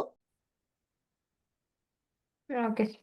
మనం ఇక్కడ నుంచి మనం ఆపరేషన్ చేస్తున్నప్పుడు ఈ అక్కడ ఉన్నటువంటి సర్వర్లో ఉన్నటువంటి వాళ్ళు కస్టమైజ్ అనేటువంటి దాన్ని వాళ్ళకి ప్రొటెక్ట్ చేయడం వల్ల మనం ఇక్కడ నుంచి యూజ్ చేయలేకపోతున్నాం. సో కాబట్టి ఈ ఈ విధంగా సర్వర్లో కూడా మనకి యాక్సెస్ చేసేటువంటి విధంగా డిఫరెంట్ యాక్సెస్ అనేటువంటి దాన్ని చేసేటువంటి విధంగా కస్టమైజ్ చేయగలిగేటువంటి విధంగా మనకి చేస్తూ ఉన్నారనమాట. సో ఈ నెక్స్ట్ ఇంకోటి డైనమిక్ చేంజెస్ అనేటువంటిది, ఒక వెబ్సైట్ అనేటువంటి దాన్ని మనం ఓపెన్ చేసినప్పుడు డైనమిక్గా వాటిని, అంటే ఇప్పుడు ఫర్ ఎగ్జాంపుల్ ఒకటి లైవ్ న్యూస్ అనేటువంటిది ఉంది ఒక వెబ్సైట్, కాలేజ్ వెబ్సైట్లో అడ్వర్టైజ్మెంట్ అనేటువంటి వాటిని డైనమిక్గా మనం చేంజ్ చేయొచ్చు. సో ఈ విధంగా అక్కడ క్లయింట్లోనే మనకి ఆపరేషన్స్ అనేటువంటిది మనకి ఇస్తాడు. నెక్స్ట్ ఇంకోటి ఒక వెబ్సైట్ అనేటువంటి దాన్ని మనం చూస్తూ ఉన్నప్పుడు ఎంతమంది రెస్పాన్స్ అయ్యారు అనేటువంటి దాన్ని జనరేట్ చేసేటువంటి విధంగా యూజర్కి క్వరీస్ కూడా మనం ఇచ్చేటువంటి విధంగా సర్వర్లో డేటాబేస్లో మనం సెట్ చేయొచ్చు అనమాట. Okay madam. Okay sir. So ఇలా మనకి సర్వర్ సైడ్ స్క్రిప్టింగ్ అనేటువంటిది. నెక్స్ట్ ఇంకోటి ఏంటంటే కమ్యూనికేషన్ లింక్స్ అనేటువంటి వాటిని కూడా కన్స్ట్రక్ట్ చేసేటువంటి విధంగా సర్వర్ సైడ్ స్క్రిప్టింగ్ అనేటువంటి చాలా ఉపయోగపడుతున్నాయి ఇప్పుడు. సర్వర్ సైడ్‌లో ఒక వెబ్‌సైట్ అనేటువంటి దాన్ని మనం యూజ్ చేశామని అనుకున్నట్లయితే, ఇప్పుడు ఫర్ ఎగ్జాంపుల్ మనం జూమ్ అనేటువంటి దాన్ని మనం యూజ్ చేస్తున్నాము. సో, ఈ జూమ్‌ని యూజ్ చేసినప్పుడు సర్వర్‌లోనే ఉన్నటువంటి దాన్ని మనం యూజ్ చేసుకుంటున్నాము. సో, యూజ్ చేసుకున్నప్పుడు అది కమ్యూనికేషన్ అనేటువంటిది ఎంత ఈజీగా ఒక క్లాస్ చెప్పుకుని ఒక కమ్యూనికేట్ అయ్యేటువంటి విధంగా, లేకపోతే ఫ్రెండ్స్ మొత్తం అందరూ కూడా దానిలో ఒక ఫ్యామిలీ టైప్‌లో మొత్తం అందరూ కనెక్ట్ అయ్యి సో, ఒక సర్వర్ నుంచి ఒక క్లయింట్‌కి కనెక్ట్ అవ్వడానికి. సో, ఇలాంటి కమ్యూనికేషన్ అనేటువంటిది సర్వర్‌లో ఉన్నటువంటి స్క్రిప్టింగ్ ద్వారానే మనకి ఇంప్లిమెంటేషన్ అనేటువంటిది జరుగుతుంది మేడం. సో, దీన్నేమంటారనంటే కామన్ ఓకే. గేట్‌వే దీన్ని సీజీఐ అని పిలుస్తారు మేడం. సో, అలా మనకి ఈ సర్వర్ సైడ్‌లో మనకి చాలా ఇప్పుడు ఎక్కువగా ఫ్రీక్వెంట్‌గా యూజ్ చేసేటువంటిది ఏంటనంటే కమ్యూనికేషన్ కోసం. Communication okay sir. Link between A server side. Server and client. Server and client. So, client అనేటువంటి దాన్ని ఏమనొచ్చనంటే యూజర్ అని కూడా మనం పిలవచ్చు. Okay sir. యూజర్. సో, ఇలాంటి వాటిని ఇంప్లిమెంట్ చేయడానికి ఏమని పిలుస్తున్నారంటే దాన్ని సీజీఐ అననంటారు. సీజీఐ అంటే ఓకే. ఏంటనంటే common a gateway. Common gateway interface. Common gateway interface. Interface అంటారు. దీన్ని షార్ట్ ఫార్మ్‌లో సీజీఐ అని కూడా మనకి అంటారనమాట. ఇది ఉండడం వల్ల ఏమవుతుందనంటే ఈ స్క్రిప్ట్స్ అనేటువంటి వాటిని కమ్యూనికేట్ చేయడానికి ఉపయోగించేటువంటి స్క్రిప్ట్స్ అనమాట. ఈ సీజీఐ స్క్రిప్ట్స్ అనేటువంటి మనకి సర్వర్ నుంచి యూజర్ అనేటువంటి వాడికి, లేకపోతే క్లయింట్ అనేటువంటి వాడికి మనకి కమ్యూనికేట్ చేయడానికి ఎక్కువగా ఇవి ఉపయోగపడతాయనమాట అండి. And so, main okay sir. Server side database అనేటువంటిది చాలా ఇంపార్టెంట్. సో, ఈ డేటాబేస్ అనేటువంటిది మనకి బ్యాక్ ఎండ్ అనేటువంటి విధంగా అంటే ఈ డేటాబేస్ క్రియేట్ చేయడానికి యాప్స్ అనేటువంటి ఏపీఐ అంటే అప్లికేషన్ ఇంటర్ఫేసెస్ అనేటువంటివి మనకి బ్యాక్ ఎండ్ సాఫ్ట్‌వేర్స్ అనేటువంటి డెవలప్ చేయడానికి కూడా మనకి సర్వర్ సైడ్ స్క్రిప్టింగ్ అనేటువంటిది చాలా ఇంపార్టెంట్. ఇది చాలా యూజ్ అవుతుంది. మనకి చాలా ఓకే. సింపుల్‌గా సర్వర్ సైడ్ అప్లికేషన్ ఇంటర్ఫేసెస్ అనేటువంటి వాటిని యూజ్ చేసుకొని మనం చాలా ఈజీగా ఇంటరాక్ట్ అవ్వగలుగుతున్నాం. యూజ్ చేయగలుగుతున్నాం. సో, నెక్స్ట్ ఇంకోటి బ్రౌజర్స్ అనేటువంటి వాటిలో రిక్వెస్ట్ అనేటువంటి దాన్ని సెండ్ చేసిన తర్వాత సర్వర్ సైడు ఆ వెబ్ పేజెస్ అనేటువంటి ఆహ్, హ్మ్, ఏం చేస్తాయంటే సర్వర్ సైడు ఆ స్క్రిప్టింగ్ అనేటువంటి వాటిని బ్రౌజర్స్‌లో వాటిని ఇది సర్వర్ సైడ్ నుంచి ఒక రిక్వెస్ట్ అనేటువంటిదొచ్చింది అని చెప్పి దాన్ని అండర్‌స్టాండ్ చేసుకొని దాని ప్రకారంగా ఆ సర్వర్‌లో రెస్పాండ్ అనేటువంటిది అయ్యేటువంటి విధంగా కూడా ఉంటుంది. సో, అంటే ఇప్పుడు చూడండి సర్వర్‌లో డేటాబేస్‌లో చాలా రకాలైనటువంటి ఆహ్, చాలా రకాలైనటువంటి డేటాబేస్ అనేటువంటిది ఉంటుంది. సో, ఇప్పుడు గూగుల్ సర్వర్ ఉంది ఫర్ ఎగ్జాంపుల్. గూగుల్ సర్వర్‌లో చాలా డేటా అనేటువంటిది ఉంటుంది. సో, దానిలో మనకు సంబంధించినటువంటి ఫుల్ స్టాక్ ఆహ్, డెవలపర్‌కి సంబంధించినటువంటి కోర్సు ఆహ్, కోర్స్ అనేటువంటి దాని గురించి మనకు కావాలని అనుకుంటే, సో, ఆ రిక్వెస్ట్‌ని బట్టి depending on this request it can be raising that reply. కదా మేడం. ఏదైతే మనం అడుగుతున్నామో ఓకే. దానికి సంబంధించినటువంటి రిప్లై మాత్రమే అంత డేటాబేస్‌లో నుంచి మనకి అది రిక్వెస్ట్ అనేటువంటి దాన్ని రిప్లై అనేటువంటి దాన్ని సర్వర్ మనకి పంపించగలుగుతుంది. సో, ఇలా పంపించగలిగేటువంటి యాటిట్యూడ్ అనేటువంటిది స్క్రిప్టింగ్ ద్వారానే అది రికగ్నైజ్ చేయగలిగేటువంటి విధంగా ఉంది. నెక్స్ట్ ఇంకోటి దీన్ని ఏమంటామనంటే సింపుల్ కాలిక్యులేషన్స్ అనేటువంటివి కూడా మనం ఈ స్క్రిప్టింగ్ ద్వారానే మనం చేయగలుగుతున్నాం. సర్వర్ సైడ్ సింపుల్ కాలిక్యులేషన్స్ అనేటువంటివి. సో, దీనిలో ఆహ్, ఏదైతే కంటెంట్ అనేటువంటిది ఉందో, ఆ కంటెంట్ అనేటువంటి దాన్ని క్లయింట్ సైడ్ ఈజీగా డిస్‌ప్లే చేయగలుగుతుంది. ఇప్పుడు ఫర్ ఎగ్జాంపుల్ మనకిక్కడ ఆహ్, ఆన్‌లైన్ కాలిక్యులేషన్ ఏదైనా ఒకవేళ మనకి ఆన్‌లైన్ ఏమంటాం దాన్ని so, online loan calculator. Yes. ఇలా ఉంది ఫర్ ఎగ్జాంపుల్ మేడం. సో, దీన్ని ఇక్కడ చూడండి ఇక్కడ. లోన్ అమౌంట్ 1000 ఉందని అనుకుంటే, రేట్ ఆఫ్ ఇంట్రెస్ట్ 6.5 ఉందని అంటే, లోన్ 5 ఇయర్స్‌కి రేట్ ఆఫ్ ఇంట్రెస్ట్ 6.5 ఇది ఎంతండి ఇది? 10,00,000 అండి? Yes, sir. 10 lakhs. అంతే 10 lakhs. So 10 lakhsకి Right. మనకి మంత్లీ ఈఎంఐ ఎంత పడుతుంది? ఇక్కడ చూడండి, ఇక్కడ మంత్లీ ఈఎంఐ ఎంత పడుతుంది, 90 ప్రిన్సిపల్ అమౌంట్ ఎంత lakhs. పడుతుంది. సో ఇవన్నీ క్యాల్కులేషన్స్ సర్వర్లో జరిగినాయా లేకపోతే మన కంప్యూటర్లో జరిగినాయా మేడం? సర్వర్లో జరిగినాయి కదా Server మేడం? లో జరు- సర్వర్లో జరిగి మనకి వెంటనే రిప్లై అనేటువంటిది అవును. మనకి యూజర్ అనేటువంటి వాడికి డిస్ప్లే చేసేటువంటి Reply. విధంగా ఉంది. సో ఇదంతా ఎక్కడ జరిగిందని అంటే దేని ద్వారా జరిగిందంటే Yeah. స్క్రిప్టింగ్ అనేటువంటి లాంగ్వేజ్ ద్వారా మనకి ప్రాసెస్ అనేటువంటిది జరిగి Okay. అవుట్పుట్ అనేటువంటిది బ్రౌజర్ ద్వారా మనకి సెండ్ చేసింది. ఎవరు? సర్వర్ అనేటువంటిది. Server. ఇలా మనకి లేకపోతే అసలు మనకి ఏమాత్రం కూడా ఆమ్, మనకి అసలు ముందుకు వెళ్ళేటువంటి ఛాన్స్ లేకుండా అయిపోయేటువంటి పరిస్థితి వస్తుంది. సో కాబట్టి సర్వర్ సైడ్ ఎన్ని యూటిలైజేషన్స్ అనేటువంటివి ఉన్నాయో చూడండి. మనకు తెలియకుండానే సర్వర్ని ఎంతగా యూజ్ చేసుకుంటున్నామో మనం, కదా మేడం? అవును సార్. మనకు తెలియకుండానే సర్వర్ అనేటువంటి వాటిని ఎంతగా యూజ్ చేస్తున్నాము. సర్వర్ సైడ్ స్క్రిప్టింగ్ అనేటువంటి వాటిలో మెయిన్ ఇంపార్టెంట్ థింగ్ అనేటువంటిది ఏంటి, అప్లికేషన్ ఏంటి అని అంటే మనకి పిహెచ్పి అనేటువంటిది, కదా మేడం? So Okay. ఇది అవును సర్వర్ సార్. సైడ్ ఇది లాంగ్వేజ్, ఇది సర్వర్ సైడ్ లాంగ్వేజ్. సో దీన్ని మనం వెబ్ అనేటువంటి వాటిల్లో డిజైన్ చేయడానికి, నెక్స్ట్ మ్యానిపులేట్ చేయడానికి, ఇన్ఫర్మేషన్ అనేటువంటి దాన్ని మనం డేటాబేసెస్ అనేటువంటి వాటిలో ఎక్స్ట్రాక్ట్ చేసి మ్యానిపులేట్ చేయడానికి ఈ పిహెచ్పి అనేటువంటి లాంగ్వేజ్ని యూజ్ చేస్తూ ఉంటారు. సో ఇంకోటి ఏంటంటే ఎస్క్యూఎల్ లాంగ్వేజ్ అనేటువంటిది కూడా ఈ డేటాబేస్లో పిహెచ్పి అనేటువంటి వాటి ద్వారానే యూజ్ చేస్తూ ఉంటారు. సో ఇప్పుడు ఎట్ ప్రజెంట్ ఫేస్బుక్ కానీ, వర్డ్ ప్రెస్ కానీ, వికీపీడియా కానీ ఇవన్నీ కూడా పిహెచ్పిలోనే బ్యాక్ ఎండ్లో డేటాబేసెస్ అనేటువంటి Okay, sir. వాటిలో యూజ్ చేస్తూ ఉన్నారు. ఏమండి? ఇప్పుడు మిమ్మల్ని ఇంటర్వ్యూస్లో ఫేస్బుక్ అనేటువంటిది ఏ లాంగ్వేజెస్లో డెవలప్ చేశారు, మీకు ఏమైనా ఐడియా ఉందా? లేకపోతే డేటాబేసెస్ అనేటువంటి దానిలో ఎలా కలెక్ట్ చేస్తున్నారు, మీకు ఐడియా ఉందా అని వాళ్ళు అడుగుతారనమాట. సో దీన్ని మనం ఫేస్బుక్ అనేటువంటి విషయంలో, ఫేస్బుక్ ఇంకోటి ఏంటి మేడం, ఫేస్బుక్లో పిహెచ్పి అనేటువంటి వాటిని యూజ్ చేస్తున్నారు. That- word press Word. Word press and ఇంకోటి ఏంటి అని అంటే వికీపీడియా అనేటువంటి దానిలో కూడా, వికీపీడియాలో కూడా పిహెచ్పి అనేటువంటి దాన్నే బ్యాక్ ఎండ్గా ఇప్పుడు యూజ్ చేస్తున్నారు. నెక్స్ట్ దీనిలో మెయిన్ ఇంపార్టెంట్గా ఇప్పుడు సర్వర్ సైడ్ బ్యాక్ ఎండ్లో యూజ్ చేసేటువంటి ప్రోగ్రామ్ అనేటువంటిది ఏంటని అంటే పైథాన్. Python. సో ఈ పైథాన్ లాంగ్వేజ్ అనేటువంటిది చాలా ఫాస్ట్గా, అంటే చాలా షార్ట్ కోడ్ యూజ్ చేయడం కోసం పైథాన్ అనేటువంటి దాన్ని యూజ్ చేస్తున్నారు మేడం.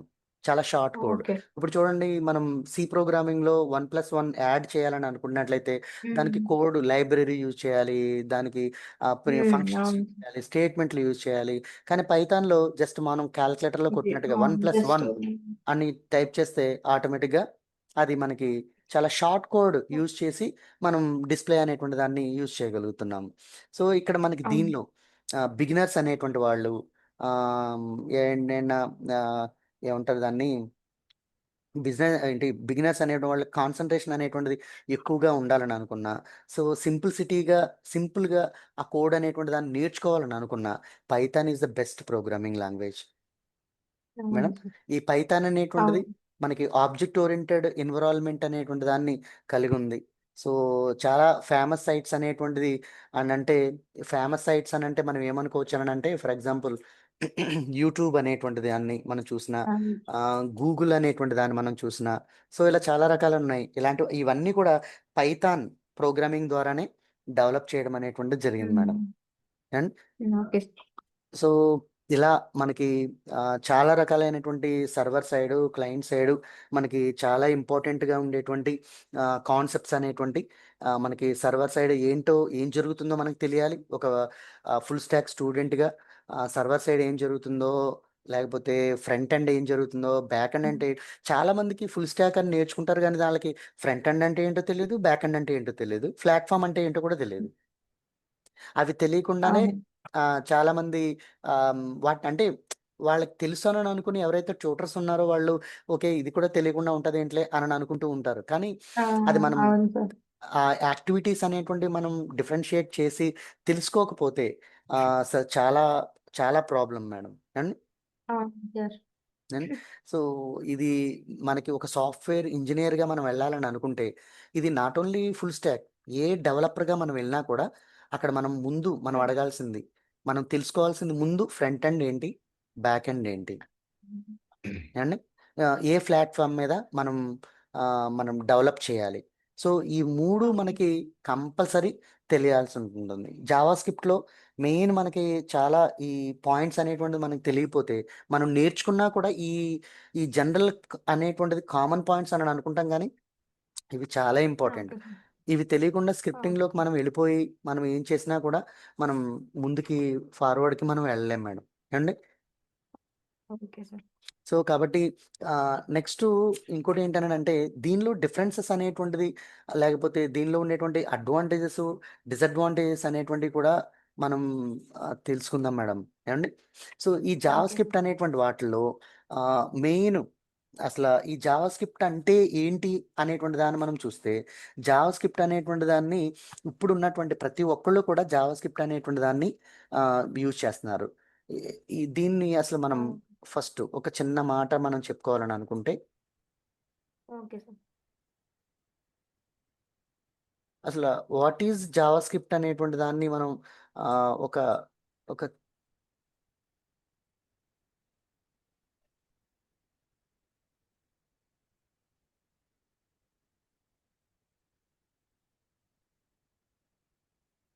ఇక్కడ ఒకటి మనం ఒక చిన్న మాట ఏంటంటే వాట్ ఈజ్ అసలు జావా స్క్రిప్ట్. సో మనం జావా స్క్రిప్ట్ అంటే ఏంటో తెలుసు, కానీ దీనిలో అసలు జావా స్క్రిప్ట్ అంటే ఒక మాటలో మనం చెప్పాలని అనుకుంటే అసలు జావా స్క్రిప్ట్ అంటే ఏంటి అనేటువంటిది చాలా ఇంపార్టెంట్. సో మనం జావా స్క్రిప్ట్లోకి వెళ్ళే ముందు ఈ క్వశ్చన్ మనం వేసుకోవాలి మొట్టమొదటిగా, what is Java script.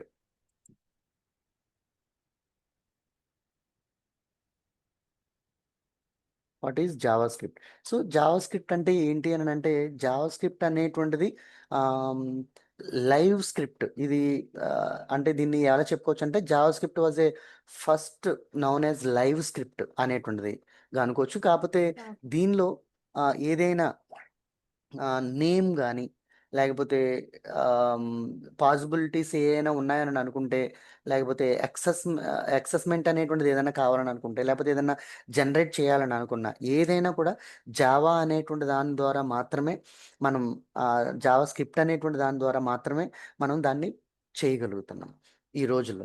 Java script అనేటువంటి వాటిల్లో ఒకటి, మనం జావా స్క్రిప్ట్ అనేటువంటి దాన్ని మనం చెప్పుకోవాలని అనుకుంటే this is one of the programming language with object oriented capabilities. Object oriented capabilities అంటే ఏమనుకోవాలి, లెంగ్త్ ఎక్కువగా ఉన్న large amount of the program అనేటువంటి దాన్ని మనం చిన్న చిన్న బిట్స్ కింద లేకపోతే చిన్న చిన్న పీసెస్గా డివైడ్ చేయడాన్ని ఆబ్జెక్ట్ ఓరియంటెడ్ ప్రోగ్రామ్ అని అంటాం. దాన్ని ఈ విధంగా చెప్పుకోవచ్చా మేడం, ఒకసారి చూడండి. ఫర్ ఎగ్జాంపుల్ ఇది ఒక ఆబ్జెక్ట్ అని అనుకుందాం, ఏ మేడం.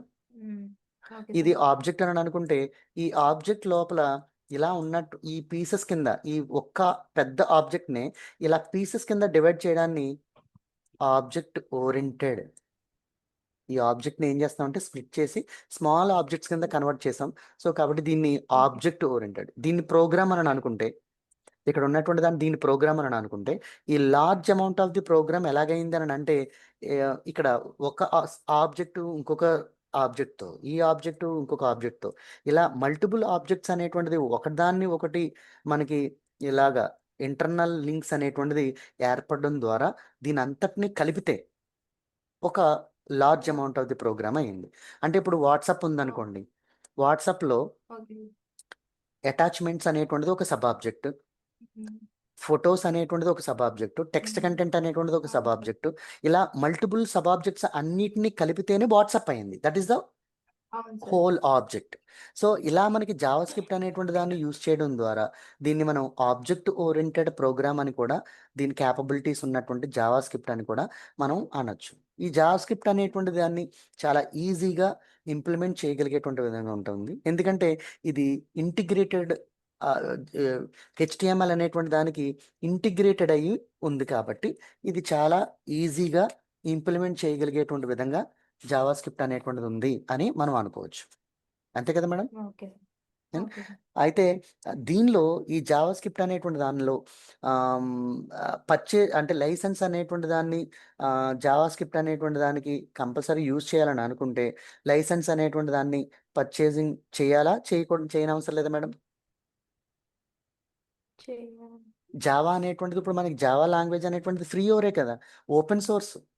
మనం ఇప్పుడు ఓకే. గూగుల్‌లోకి వెళ్లి జావా అనేటువంటి దాన్ని యాహ్! డౌన్‌లోడ్ చేసుకోవచ్చు. దాన్ని పర్చేజ్ చేయాల్సిన అవసరం ఏమి లేదు. అవునా? అవును. వితౌట్ పర్చేజింగ్ అవును. అంటే without licence purchasing everyone can use the JavaScript. అంతే కదా మేడం? హ్మ్. అవును సార్. నెక్స్ట్. సో, ఇది కేస్ సెన్సిటివ్ లాంగ్వేజ్‌గా ఉంటది. కేస్ సెన్సిటివ్ లాంగ్వేజ్ అంటే ఏంటండి? మనం లోయర్ కేస్‌లో యూజ్ చేయొచ్చు. హైయర్ కేస్‌లో అంటే హైయర్ కేసెస్‌లో అంటే క్యాపిటల్ లెటర్స్‌లో కూడా మనం యూజ్ చేసేటువంటి విధంగా ఉంటుందనమాట. ఏవండీ? సో, అందుకే దీనికి ఇక్కడ కేస్ సెన్సిటివ్ లాంగ్వేజ్ అని కూడా మనం చెప్పొచ్చు. సో, ఇప్పుడు మనం చెప్తున్నట్టుగా ఈ హ్మ్. జావా ప్లాట్‌ఫార్మ్ అనేటువంటి దాన్ని ఓపెన్ సోర్స్‌లో అంటే గూగుల్‌లోకే ఎళ్లి మనం ఎక్కడైనా డౌన్‌లోడ్ చేసుకొని దాన్ని యూజ్ చేసుకునేటువంటి విధంగా కూడా ఉంటుంది. ఇది యాహ్, ఎక్కువ స్పేస్ ఉంటదా మేడం? జావాని మనం యూజ్ చేయాలనుకుంటే ఎక్కువ స్పేస్ ఏమైనా ఉంటదా సైజు? సైజు చాలా చిన్న సైజు, తక్కువ సైజే ఉంటది. కదా మేడం? యాహ్! జావా అవును. సాఫ్ట్‌వేర్. సో, అవును. ఆహ్, మనం ఒక వెబ్ పేజెస్‌లో ఇది ఒక వన్ ఆఫ్ ది పార్ట్ కింద మనం తీసుకొని దీన్ని ఇంప్లిమెంట్ చేసి క్లయింట్ సైడ్ స్క్రిప్టింగ్ మనం ఒక డైనమిక్ పేజెస్ కింద ఇంటరాక్ట్ అవ్వడానికి మనం ఈ జావా అనేటువంటి దాన్ని యూజ్ చేస్తాం. ఏవండీ? సో, ఇది అసల ఓకే. జావా అంటే. So, okay. ఇది ఒక కామన్‌గా మనందరికీ కూడా తెలియాల్సినటువంటిది ఈ జావా స్క్రిప్ట్ అనేటువంటిది అసలు ఏంటి అనేటువంటి దాన్ని మనం తెలుసుకోవాల్సినటువంటిది. సో, నెక్స్టు దీనిలో ఉండేటువంటి జావా స్క్రిప్ట్ అనేటువంటి దానిలో మెయిన్ మనకి ఉండేటువంటి అడ్వాంటేజెస్ అనేటువంటివి ఏమున్నాయి అనేటువంటి దాన్ని మనం చూస్తే ఒకసారి ఇక్కడ అడ్వాంటేజెస్ అనేటువంటి వాటిని జావా స్క్రిప్ట్‌లో అడ్వాంటేజెస్ అనేటువంటి వాటిని ఒకసారి మనం చూస్తే సో, దీనిలో జావా స్క్రిప్ట్‌ని యూజ్ చేయడం ద్వారా స్పీడ్ అనేటువంటిది మనకి బాగా ఇంక్రీజ్ చేసుకోవచ్చు మేడం. అంటే ప్రోగ్రామ్ అనేటువంటి దాన్ని మనం స్పీడ్, స్పీడ్ అనేటువంటిది క్లయింట్ సైడ్ ఈ జావా స్క్రిప్ట్ యూజ్ చేయడం ద్వారా ఆ ఫంక్షన్స్ అనేటువంటి వాటిని హలో! మేడం? ఆ! చెప్పు. విన్నాను సార్. వింటున్నారా మేడం? ఓకే. ఓకే. ఆ! సో, వింటున్నాను సార్. ఓకే. ఈ స్పీడ్ అనేటువంటిది ఆహ్, హ్మ్, మనకి ఒక జావా స్క్రిప్ట్‌ని యూజ్ చేయడం ద్వారా మనకి స్పీడ్ అనేటువంటిది మనకి ఎక్కువగా ఉంటుంది. ప్రోగ్రామ్స్ అనేటువంటివి తక్కువ టైంలో మనం ఇంప్లిమెంట్ చేయొచ్చు. నెక్స్టు దీనిలో ఆహ్, ఈ జావా స్క్రిప్ట్ అనేటువంటి దాన్ని యూజ్ చేయడం ద్వారా ఆన్సర్స్ అనేటువంటి వాటిని లేకపోతే స్క్రిప్టింగ్ జనరేట్ చేయడం, ప్రోగ్రామ్స్ ఎగ్జిక్యూట్ చేయడం ఇవన్నీ కూడా చాలా స్పీడ్‌గా మనం ఇంప్లిమెంట్ చేయొచ్చు. నెక్స్ట్ జావాస్క్రిప్ట్ అనేటువంటి హ్మ్. దాన్ని యూజ్ చేయడం వల్ల చాలా తక్కువ కోడ్‌లోనే మనం వెబ్ పేజెస్‌ని డెవలప్ చేయగలుగుతాం. జావాస్క్రిప్ట్ అనేటువంటి దాన్ని యూజ్ ఓకే. చేయడం వల్ల. సో, దాన్ని ఏమనొచ్చంటే ఒక సింప్లిసిటీ, హ్మ్. సింప్లిసిటీ అనేటువంటిది కోడింగ్ అనేటువంటి దానికి మనకి ఉంటుంది. నెక్స్ట్ ఇంకోటేంటంటే సర్వర్‌ని లోడ్ చేయొచ్చు. మన క్లయింట్‌లో స్క్రిప్టింగ్ అనేటువంటి దాన్ని యూజ్ చేయడం ద్వారా సర్వర్ అనేటువంటి వాటిని మనం లోడ్ చేసేటువంటి విధంగా కూడా ఓహ్! క్లయింట్ సైడు మనం క్లయింట్ సైడు సర్వర్‌ని లోడ్ చేసేటువంటి విధంగా కూడా మనం ఇక్కడ జావాస్క్రిప్ట్ అనేటువంటి దాని వల్ల అడ్వాంటేజ్ అనేటువంటిది ఉంది. ఇంకోటేంటంటే ఈ వెబ్‌సైట్స్ అనేటువంటి వాటిని యూజ్ చేయడం కోసం ఒక స్పెసిఫిక్ సాఫ్ట్‌వేర్ అనేటువంటి దాన్ని ఏమీ యూజ్ చేయాల్సినటువంటి అవసరం లేదు. కదా madam? Okay sir. JavaScript use చేయడం వల్ల అది ఇండిపెండెంట్ అనేటువంటిది గనక ఒక డైనమిక్‌గా యూజ్ చేసేటువంటి విధంగా అంటే ఏ బ్రౌజర్‌లో అయినా ఆ వెబ్‌సైట్ అనేటువంటివి ఓపెన్ అయిపోతాయి. ఈ బ్రౌజరే ఈ వెబ్‌సైట్‌కి ఓపెన్ అవుతుంది, సపోర్ట్ చేస్తది. వేరే బ్రౌజర్ సపోర్ట్ చేయవు అన్నటువంటిది ఏది కూడా ఉండదు. కదా మేడం? సో, అంటే అవును దీన్ని సార్. మనం ఎలా చెప్పుకోవచ్చు? No specific software, okay sir. No specific software అనేటువంటిది ఉండదనమాట. స్పెసిఫిక్ సాఫ్ట్‌వేర్ అనేటువంటిది. సో, మళ్ళీ దీనిలో మనకి ఒక డిసడ్వాంటేజ్ అనేటువంటిది ఏంటి అననంటే హ్మ్. ఇక్కడ మనం చెప్పుకోవచ్చు. ఇవి అడ్వాంటేజెస్ అని అనుకుంటే, ఇక్కడ మనకి డిసడ్వాంటేజెస్ అనేటువంటి విధంగా మనం చెప్పుకుంటే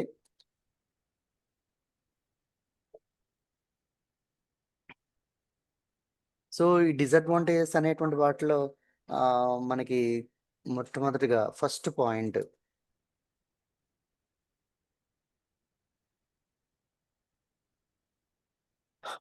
ఏంటంటే కోడ్ అనేటువంటిది మనకి ఆల్వేస్ విజిబుల్‌గా మనకుంటదా మేడం దీనిలో? హ్మ్. ఉంటది. మనకి ఉంటదా? ఎప్పుడు ఆల్వేస్ మనకి కోడ్ అనేటువంటిది హ్మ్. విజిబుల్‌గా ఉంటది. ఎప్పుడు కూడా కోడ్ ఆల్వేస్ ఆ! అనేటువంటిది మనకి ఎప్పుడు అంటే జావా అనేటువంటి దాన్ని మనం జావా స్క్రిప్ట్ అనేటువంటి దాన్ని యూజ్ చేసామనంటే కోడ్ అనేటువంటిది ఎప్పుడు కూడా విజిబుల్‌గా ఉంటది. సో, అదొక హ్మ్. డిసడ్వాంటేజ్ దీనిలో. ఓకే. సో, సెకండ్ పాయింట్ ఏంటంటే దీనిలో డిసడ్వాంటేజ్ అనేటువంటిది ఏంటనంటే సెక్యూరిటీ అనేటువంటిది ఒక కంప్యూటర్ విషయంలో కేస్ హ్మ్. అనేటువంటి వాటిని యూజ్ చేసామని అనుకుంటే సో, దాన్ని కోడ్ అనేటువంటి దాన్ని ఓపెన్ చేసి మోడిఫైడ్ చేసేటువంటి విధంగా కూడా వేరే వాళ్ళు ఆ కోడ్ అనేటువంటి దాన్ని మోడిఫై చేసేటువంటి విధంగా కూడా ఉంటదనమాట. సో, దీనిలో జావా స్క్రిప్ట్ అనేటువంటి దాన్ని మనం వేరే వాళ్ళు డిజేబుల్ చేసేటువంటి విధంగా కూడా ఆప్షన్ అనేటువంటిది ఉంటది. ఇప్పుడు ఫర్ ఎగ్జాంపుల్ చూడండి. ఈ వెబ్‌సైట్ అనేటువంటిది ఉందనుకోండి. సో, దీనిలో మనం సోర్స్ కోడ్ అనేటువంటిది మనకిక్కడ ఉంటుంది. Okay sir. ఇదిగోండి. View page. ఇది చూడండి సోర్స్ కోడ్ అందరికి విజిబుల్ అయిపోతుందా లేదా మేడం? ఈ వెబ్‌సైట్ యొక్క సోర్స్ కోడ్ ఇదిగోండి. మొత్తం కోడ్ అంతా వచ్చేసిందిక్కడ.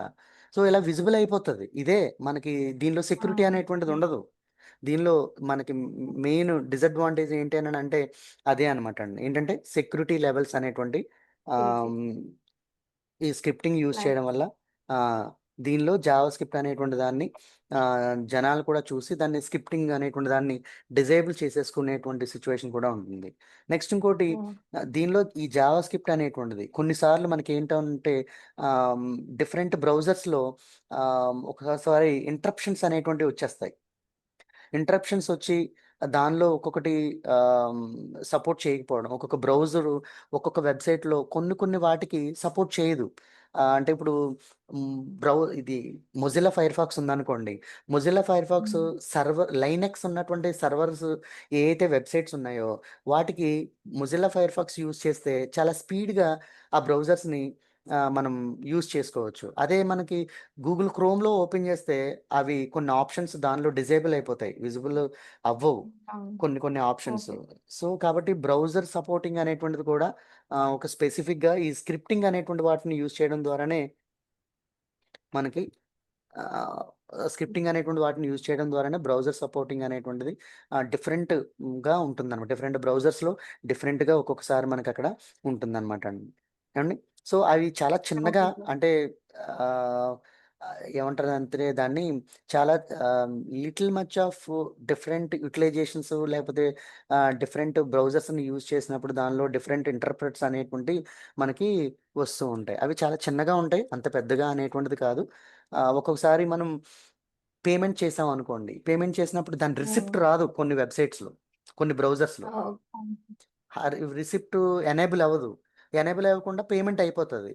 కానీ మనకు ప్రూఫ్ అవును ఉండదు. సార్. అవి చాలా ప్రాబ్లమ్. అవును. అండ్ సో, నెక్స్ట్ ఇంకోటి దీనిలో జావా స్క్రిప్ట్ అనేటువంటి వాటిని మనం యూజ్ చేసినట్టయితే ఏదన్నా ఒక సింగిల్ ఎర్రర్ అనేటువంటిది మనకొచ్చిందని అనుకుంటే సో, ఆ ఎర్రర్స్ అనేటువంటి ఆ వెబ్‌సైట్‌లో ఎంటైర్ వెబ్‌సైట్ అంతటికి కూడా ప్రాబ్లమ్ అయ్యేటువంటి విధంగా ఉంటది. So, okay. ఈ బ్రౌజర్స్ అనేటువంటి వాటిని ఎక్స్‌ట్రీమ్‌గా మనం అంటే జావా స్క్రిప్ట్స్‌లో ఎర్రర్స్ వచ్చినప్పుడు, ఆ ఎర్రర్స్‌ని క్లియర్ చేయడానికి చాలా కాంప్లికేటెడ్ అవుతది. బ్రౌజర్ ద్వారా వెబ్‌సైట్‌ని ఓపెన్ చేసినప్పుడు ఓ చిన్న ఎర్రర్ వచ్చిందనంటే, ఆ బ్రౌజర్ అంతా కూడా ఏమి ఓపెన్ అవ్వకుండా అలా బ్లాక్ అయిపోయేటువంటి సిట్యుయేషన్ కూడా ఉంటదనమాట అండి. సో, అలాంటిది ఓకే. కూడా చాలా డిసడ్వాంటేజ్. అది స్క్రిప్టింగ్ వల్ల మాత్రమే మనకి అలాంటి ప్రాబ్లమ్స్ అనేటువంటి వాటిని మనం ఫేస్ చేస్తూ ఉంటాం మేడం. ఏవండీ? ఓకే. సో, ఇది జావా స్క్రిప్టింగ్ సంబంధించినటువంటి క్లయింట్ అండ్ సర్వర్‌కి సంబంధించినటువంటివి మేడం. And okay. ఈరోజు మనం చెప్పుకున్నటువంటి వాటిలో ఆహ్, ఈ క్లయింట్ సర్వర్ అనేటువంటిది చాలా ఇంపార్టెంట్ టాపిక్ మేడం. సో, దీన్ని ఓకే మనం సార్. ప్రాక్టికల్ నాలెడ్జ్‌లో మనం పెట్టుకున్నప్పుడు రియల్ టైమ్ నాలెడ్జ్‌లో మనకి చాలా యూజ్‌ఫుల్‌గా ఉంటది. ఏవండీ? Okay sir. Thank you for watching this channel.